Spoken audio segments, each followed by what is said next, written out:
పశ్చిమ గోదావరి జిల్లా యలమంచిలి మండలం అబ్బిరాజుపాలెం వరద ముంపు గ్రామంలో పశువుల దానాను రాష్ట్ర జలవనరుల శాఖ మంత్రి నిమ్మల రామానాయుడు రైతులకు పంపిణీ చేశారు. ఈ సందర్భంగా వరద బాధితులతో పాటు రైతులను పలకరించారు. ఎన్డీఏ ప్రభుత్వం అండగా ఉంటుందని భరోసా ఇచ్చారు. ఈ సందర్భంగా మంత్రి రామానాయుడు మీడియాతో మాట్లాడుతూ జగన్ 5 ఏళ్ల పాలనలో రాష్ట్రాన్ని అన్ని విధాలా అప్పుల పాలు చేశాడని స్వయంగా NIPFC తాజా నివేదిక వెల్లడించింది. జగన్ రాష్ట్రాన్ని అన్ని ప్రభుత్వ కార్యాలయాలని లక్షల కోట్ల అప్పులకు తాకట్టు పెట్టాడని మేం చెప్పడం లేదు.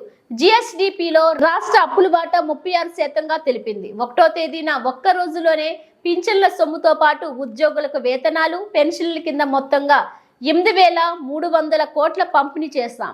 ఎన్డీఏ ప్రభుత్వం ఒకే రోజు రికార్డు స్థాయిలో వృద్ధులు, వితంతువులు, దివ్యాంగులకు పింఛన్లు, ఉద్యోగుల వేతనాలు, పెన్షన్లు పంపిణీ చేస్తే తట్టుకోలేని జగన్ సొంత సాక్షి రోతపత్రిక అసత్యాలు, అబద్ధాలు, అర్ధ సత్యాలు పోగేసి రాస్తుంది. చంద్రబాబు రాష్ట్రం అనేక ఆర్థిక ఇబ్బందులు ఉన్నప్పటికీ 1వ తేదీనే పింఛన్దారులతో పాటు ఉద్యోగులకు వేతనాలు, పెన్షన్లు అందించిన ఘనత మా ప్రభుత్వానికి దక్కుతుంది. భారీ వర్షాలు, వరద ముంపు గ్రామాల్లో బాధిత కుటుంబాలకు ప్రభుత్వం 25 కేజీల బియ్యం, నిత్యావసర సరుకులు, కాయగూరలతో పాటు వరద నీరు ఇళ్లలోకి వెళ్తే 3,000 నగదు అందజేశాం. పేదవాడిని ఆదుకోవడంలో ఈ ప్రభుత్వం ముందుంది.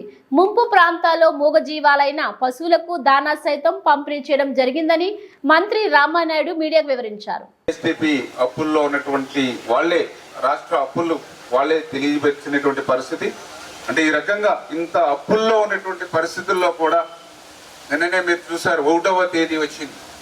1వ తేదీ వస్తే ఒక్కరోజు దగ్గర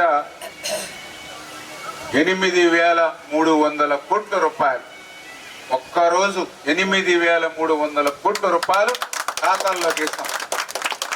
ఏదైతే 5,300 కోట్లు ప్రభుత్వ ఉద్యోగాలకు సంబంధించినటువంటి వారి జీతాలు, వాళ్ళ పెన్షన్లు 1వ తేదీనే వాళ్ళ అకౌంట్లోకి చాలా కాలం తర్వాత. ఎందుకంటే గతంలో జీతాలంటే మరి 2వ తారీఖు, 5వ తారీఖు, 10వ తారీఖు ఒక్కొక్కరికి ఒక్కొక్క రోజు పడేది.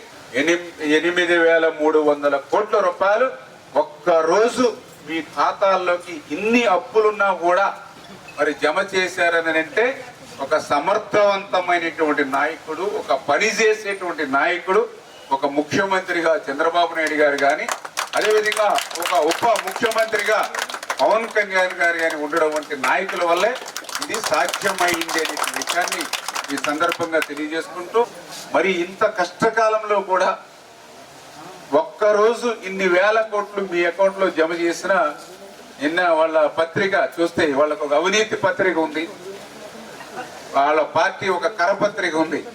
దాంట్లో అన్ని కూడా పెన్షన్లకి ఎంతో ఇబ్బందులు పడుతూ ఉన్నారు, ఎన్నో కష్టాలు పడుతూ ఉన్నారని చెప్పి అవాస్తవాలు రాసినటువంటి పరిస్థితి.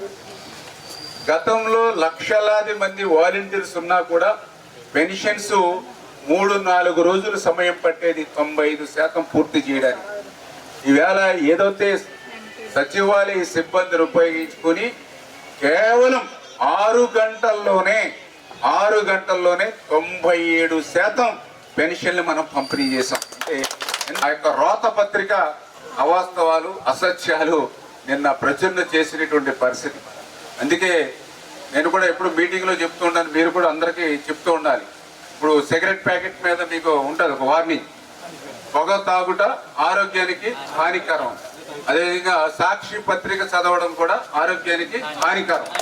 చేత ఆ విషయాన్ని మీరందరూ కూడా గుర్తుపెట్టుకోవాలి. లేకపోతే మనకి అనారోగ్యమైనటువంటి సమస్యలు వచ్చి ఇప్పటికే మనం ఎక్కువ, ఎందుకంటే ఈ మన తిండి వల్ల కానీ, మనం తాగేటువంటి నీరు వల్ల కానీ, ఈ వాతావరణ పొల్యూషన్ తోటే కొంత మనకి ఏజ్ బార్ తగ్గిపోతూ ఉంది. అది మళ్ళీ సాక్షి కూడా చదివారనుకోండి ఇంకా తగ్గిపోయేటువంటి పరిస్థితి.